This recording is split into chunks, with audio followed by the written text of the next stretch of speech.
Well,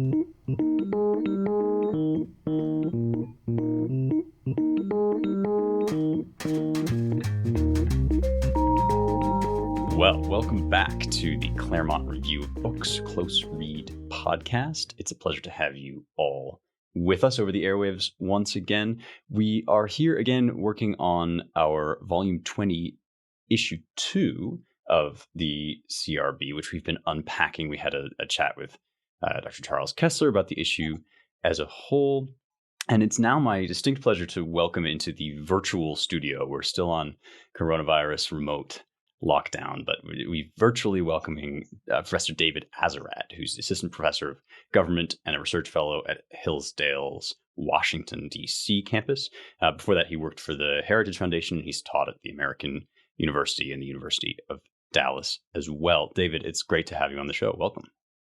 Thank you very much. And I think you forgot to mention that for Claremont purposes, I'm a 2007 Publius Fellow. Oh, crucial. I did forget to mention that. I didn't do enough of my research. Yes, one of the many people who have graced our wonderful fellowship programs. We're just finishing up the selection process for those this year, but anybody that's listening and would like to dig deeper into the American founding and the ideals that inspired it, you should definitely think about applying for our various fellowship programs. David is one of the many wonderful products of that program. And you've written now in this latest issue for us an essay called The Social Justice Endgame, a really harrowing, I think, and quite lovely meditation on what the point is or the purpose or the end goal of all these many sort of woke identitarian movements that we're seeing become ascendant.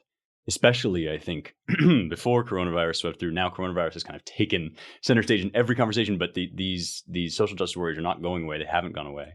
And you take a really piercing look at just logically what it must be that social justice ideology trends toward. That is, what's its natural telos in some sense. And I'll just read a little paragraph from the opening, and then we'll get to talking more deeply about this piece. You write, identity politics has identified the most privileged, bigoted, and therefore problematic identity groups who together prop up the oppressive American regime. Whites, but also men and the non-LGBTQ, i.e. straights, and so-called cisgender people who believe their biological sex aligns with their identity. These oppressor groups intersect to produce the straight white cis male who is blamed for almost all of the world's ills. Identitarian social justice, like all forms of justice, demands the guilty be punished. What then is to be done with this great, straight, white, cis male Satan and the defining elements of his identity? And you go on to basically answer this question to say he's to be eliminated, or at least to be as drastically reduced and eliminated and removed from the polity as possible.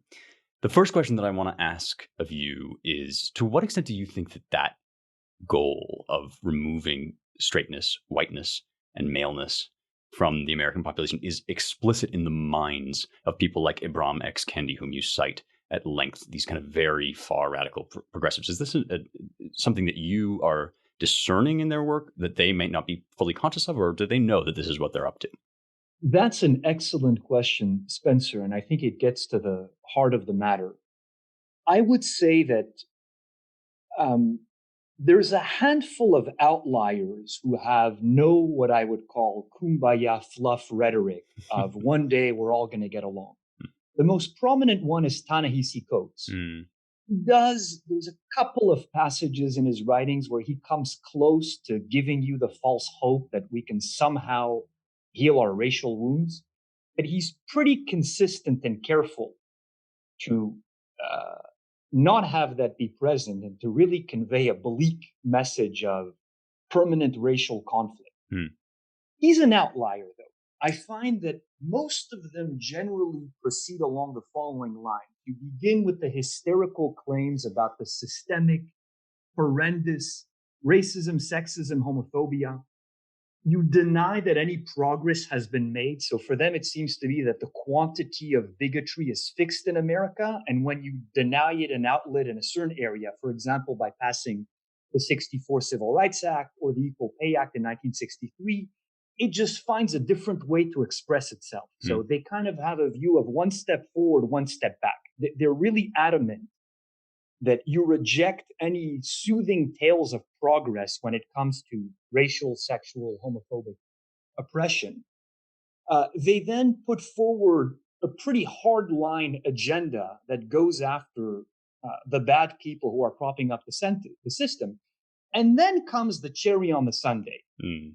Now, the last sentence of the Kendi book, so he wrote this 500-page interminable history of racism in America. Right. But then the last paragraph is the Benetton ad, the fluff, kumbaya, and if we do all of this, one day we're going to get along. Michelle Alexander's The New Jim Crow, which I discuss in the essay a little bit, does the same thing. No, do they really believe this? Or are they maybe catering to the prejudices of their liberal audiences who don't want to be told, we're out to get you? No, we actually do all want to get along one day. I can't speak to, I mean, I haven't peered into their souls. I don't know these people. I've never conversed with them. And, they don't debate the likes of me. I mean, one of the privileges that these critics of America's systemic racism and sexism and homophobia is that they're never really challenged. They get the fawning, groveling press, the hagiographical treatment when they publish anything. In the case of Coates, you become extremely wealthy, denouncing a system that you claim is hopelessly racist. But they don't really do debates or are not subject to critical scrutiny. So all I'm left with is with their writings. And I would say that if I wanted to give them the benefit of the doubt, which one could do, I would say that they claim that their project is in the service of transcending these differences, healing these wounds of racial reconciliation. But the effectual truth of it, to quote Machiavelli, what would actually happen if you implemented their agenda would be the very opposite. They're stoking the flames of hatred. They are aggressively going after the oppressor groups. And their agenda policy-wise is not one that is going to pave the way to reconciliation, brotherhood, and forgiveness. Quite the opposite. Regardless of even, say they actually do believe in the kumbaya stuff, and it's not just rhetoric to appeal to sympathetic liberals who want to hear that. I don't know if you've had time to see this yet, but it's so funny. Just before we signed on to start doing this interview, the 1619 Project's author, Nicole Hannah-Jones, was awarded a Pulitzer Prize for commentary. So it's exactly... did you do this? No, I didn't. I find, I mean, I guess I shouldn't be shocked anymore. I think it's... well, maybe it's a good thing to be shocked. It means that you still have a remnant of hopes for America. Yeah. I mean, what a sad day that, given the amount of historical inaccuracies, even if you wanted to be polite, not call them lies, that the New York Times, first of all, hasn't even retracted. I mean, the newspaper of record is no longer correcting errors when it comes to this, after it's been denounced by, the number of historians, many of whom have no partisan acts or ideological acts to grind. And then she just got a Pulitzer Prize. Yeah, clown world, as the youth say, right? As they do, right. No, our producer Jake and I were chatting over lunch, and I was saying it's sort of manages to be completely shocking and not surprising at all at the same time that this that this has happened. But what's really interesting to me is it actually speaks also to what you were saying about not having to debate, right? I've been haunted for about a year now by this passage that I keep recalling from the first book of the Republic. The Republic opens with this discussion between Socrates and his friends, and they're trying to get him to come to dinner. And basically, he says, "I really don't want to." And they say, "Well, what if we won't listen to your arguments?" Right? He says, "How can you persuade us?" Yeah, I have to go. Right. So what is the? We're faced with that question right now. What's the answer to that? It hit me very personally. Last year, I did a panel with one of these, why can't conservatives and progressives all get along, and why can't we talk to each other? And it was me and Chris Buskirk of the American Conservative. And then one of those disheveled, British hippies from the 70s who's kind of a semi-socialist at heart. And then the aggrieved American black woman. And so we all spoke. And then when it got to her, she took a deep breath and said something to the effect of, as a woman of color, I wasn't even sure that I should come to the panel and express my views because I don't remember exactly, but something along the lines of there's so much racism, I feel threatened, I don't feel safe. And she set the tone for the remainder of the discussion, namely, I outrank you Mm-hmm. in the victimology totem pole, Right. and you better not challenge me. And we all felt it. And I remember I walked out of that discussion and I felt humiliated and angry. Mm. You know, I'm a somewhat spirited, somewhat still young man. Sure. And I want to debate ideas. I mean, I don't take things personally. We should be able to talk about things. But the truth of the matter is that in America, when it comes to these subjects and it comes to the spokesmen who've been anointed as the official spokespersons for these groups, you're not allowed to challenge them. Mm-hmm. They have these trump cards. And, one maybe an amusing thing that came out of it, I was talking to a friend.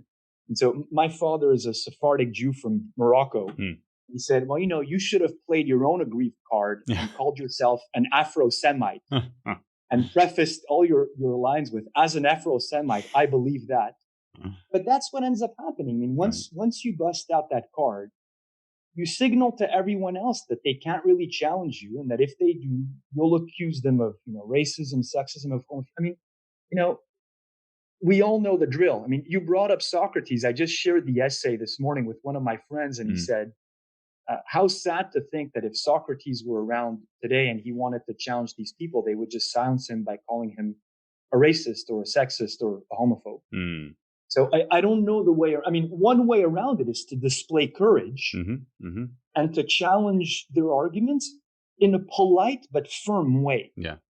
And to refuse to be cowed into silence because you don't belong to the right identity group. I mean, I think one should have, and I do have, sympathy for my fellow Americans, regardless of their skin color, race, religion, creed. But we should be able of examining these arguments, and it shouldn't disqualify you from having informed opinions about them if you so happen to be white or a male or straight or you name it. Yes, I definitely think there's no substitute for courage and spiritedness, as you describe it, right? That thumos of the Greeks. It's something, especially for those of us who are lucky enough to be able to speak out without tremendous fear of unemployment or what have you. I mean, I know a lot of friends in the public school system, for example, who don't really feel like they can do that. I want to come back though to your friend's comment, because that's really fascinating to me, and I definitely think there's some truth to the notion that Socrates would have been pilloried in exactly the way that everybody gets pilloried these days for homophobia and racism and so on. Whenever I am tempted though to lapse into nostalgia for 5th century Athens, I recall that they killed Socrates, right? They executed him. The state killed him. So what's the I mean, was it ever thus? Is this just sort of the state of the world? Well, it was, the gods of the city have changed. The pieties have changed. But, one of the lies we have is, especially our ruling class, is that somehow they're the only group in society that is free of prejudice. I think you could say that's probably the greatest prejudice of our ruling class, is that they alone are without prejudices. Right. So, look, all... I won't do the pompous, proper Greek plural of poleis. You'll allow me to say, go ahead. And I know you're a classicist, all the policies. Right, yeah. All political communities have their pieties, have their gods. Yeah. Even small L liberal ones, or big L, especially big L liberal ones. It just turns out that in our cave, it's statues of oppressed identity groups that are being carried and whose reflections are being projected onto the walls. That the people they kill, I mean, we don't kill you the way the Soviet Union do. What we do is we deplatform you. Right. We demonetize you. I mean, I think something that is insufficiently appreciated by conservatives is we write the hit piece about you online that calls you a racist, so that for the rest of your life, when someone Googles your name, the first thing they see is that you've been accused of racism, sexism, a variety of impious heretical thought crimes by a legitimate establishment institution. And then the onus is on you for the rest of your life to say, no, that's not true. Yep. And so, I'd rather live under this regime than one where I get sent to the gulag. But I think one shouldn't be too quick to minimize the power of that threat, especially where, everyone needs to work for a living. And if they make you unemployable and a pariah, add to that then the social death. Right. No, it's a very powerful way to keep people in line. And then what makes me most angry is the not thorough, but the general cowardice on the right and the eagerness to shoot our own in the back of the head to curry favor with the left and to say, look, I'm not a racist. I also denounced this person and backed up your bogus accusations. There should be more. I'm, of course, not suggesting, the usual disclaimer needs to apply. I'm not suggesting that the right come to the defense of Nazis and white supremacists, but, these accusations are thrown out pretty willy-nilly. And we should, at the very least, have the back of our own. Oh, absolutely. Well, it's telling, given what you say, that half of the job of an editor these days, if you're running a conservative publication, is to sort of sift through which accusations may or may not have some truth to them and which are pure smear tactic. We pride ourselves at Claremont at publishing people that have interesting and edgy ideas. And it's almost impossible to do background research on people because of exactly what you say. You raise what I've come to call kind of the Bob Dylan problem, which is Bob Dylan says you got to serve somebody, right? There's always a God in the city. There's always a highest good. And it seems clear to me, as you just suggest, that our highest good is tremendously unhealthy, and that one of the great myths of the ruling classes is that they have no sin. If I had my druthers, being a Christian, right, it would be great if the God of the city would be, God. but I recognize a certain pluralism in America's historical approach to religion, and I know that if Christian theology is falling out of favor among free men and women who simply don't find it persuasive, then I'm very squeamish about the idea of any kind of coercion back in that direction. So I'm at a bit of a loss, and maybe you can help me out of my aporia here, right? How do you heal a disease of worship, right? If the problem is that our gods are the wrong gods, what's the way back from that? Well, I didn't prepare for this kind of question coming into your podcast. Is this above your pay grade? It's certainly above mine. I don't know. We've wandered into territory. You're kind of asking me, how do we do a regime change? How do we topple the current gods of this city and reestablish better gods? The problem is that the left and their allies control almost the entirety of elite institutions in America that bestow praise and lay blame on people. And, the power of what Locke called the law of opinion. So Locke said that there are three laws by which men regulate their conduct: the law of God, the law of the Commonwealth, and then the law of opinion. And the law of opinion, he thinks, is the most powerful one, because God, you think, will forgive you. The police, you don't think you're going to get caught.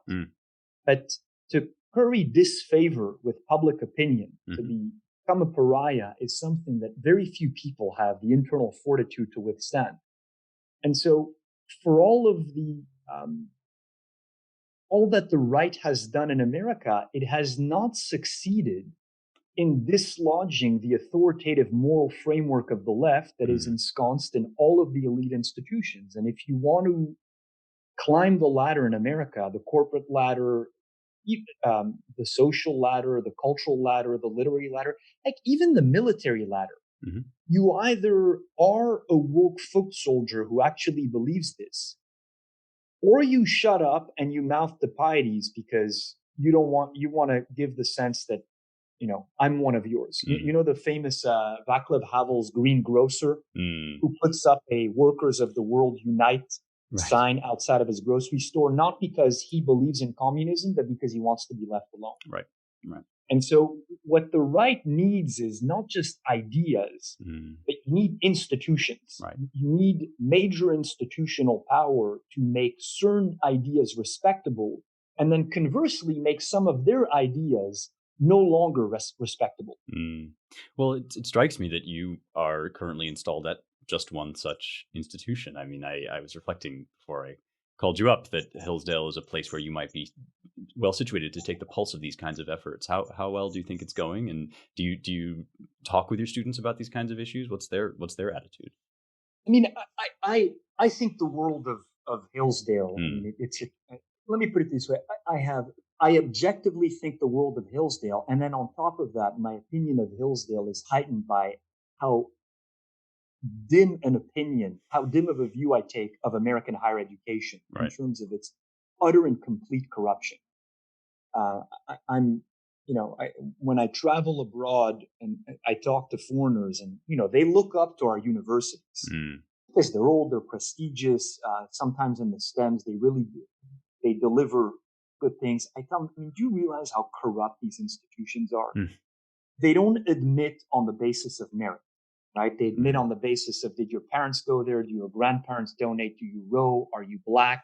mm, Do you want to save the world? mhm, We don't do blind admissions the way, for example, they do in France or in China. mm, Um, Grade inflation is absolutely rampant, so mhm, that if you're sentient and you have a pulse, everyone gets an A.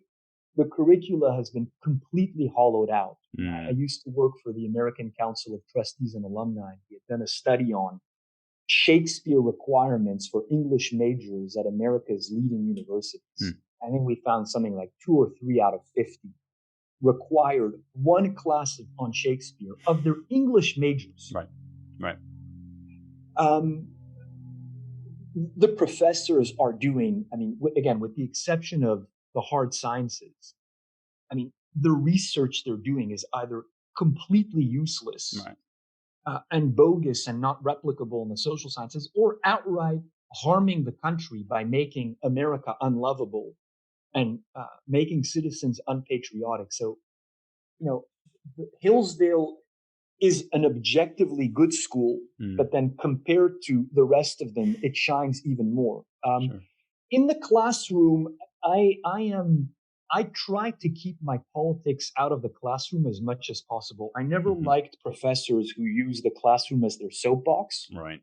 So I try to stick to the text. Hmm. Now, look, inevitably, I have my prejudices and they come out, and then the students can Google me and look me up on YouTube and see what I've said. But, Sure. in my class, we read Ibram Kendi, we read Ta-Nehisi Coates, we read Bernie Sanders, Hmm. and I try to, as much as possible, be generous to the person we're reading, understand the argument first and foremost, and then criticize it rather than mock it, regardless of what I believe. Hmm. Sure. And the students at Hillsdale are aware of what's going on, but thankfully, they're somewhat sheltered in the best of ways, Mm, in the right. sense that Hillsdale takes liberal education seriously, and as a result, their curriculum is not one of woke indoctrination, where every class you take is one variation on racism, sexism, and homophobia. Right. Right. Yeah, I'm struck by what you say about the not simply right. Of course, Hillsdale is a fantastic place. Places like Hillsdale are also standing out against a backdrop of complete corruption and inanity when you look at the Ivy Leagues and so on. And in their admissions practices, as much as in their sort of research interests, I think you're right that you know race and identity are much bigger factors than merit and so on. You talk about this a little bit in your piece, and one of the interesting things that sort of threads through it is this uncertainty or maybe purposeful fuzziness on the part of intersectional theorists about what's real and what isn't, right? Race is real for people of color, but it's not real for white people. Sexuality is now immutably real for now, but race is not. And Rachel Dolezal, I mean, you bring back into our consciousness Rachel Dolezal of ancient race changing fame. I mean, what Do you see this as having a kind of, is there a philosophical background behind this? Is it just kind of sloppiness? What's going No, on? I think on the surface, there's no consistency in what they do. So what you're Mm, referring to is, I point out that race we're supposed to believe is a social construct that right, has no biological basis whatsoever. But sexual orientation, however, that we're supposed to still look for the elusive gay gene right, and deny that there may be any environmental or volitional component to that. right, So, where's the consistency there? That whiteness is a social construct used to justify oppression and therefore must be deconstructed and exposed. But you don't do that with blackness, brownness, redness, and yellowness. right. There you celebrate the achievements of minorities, real or fake, and you foster solidarity with your colored brethren Right. to overturn white supremacy.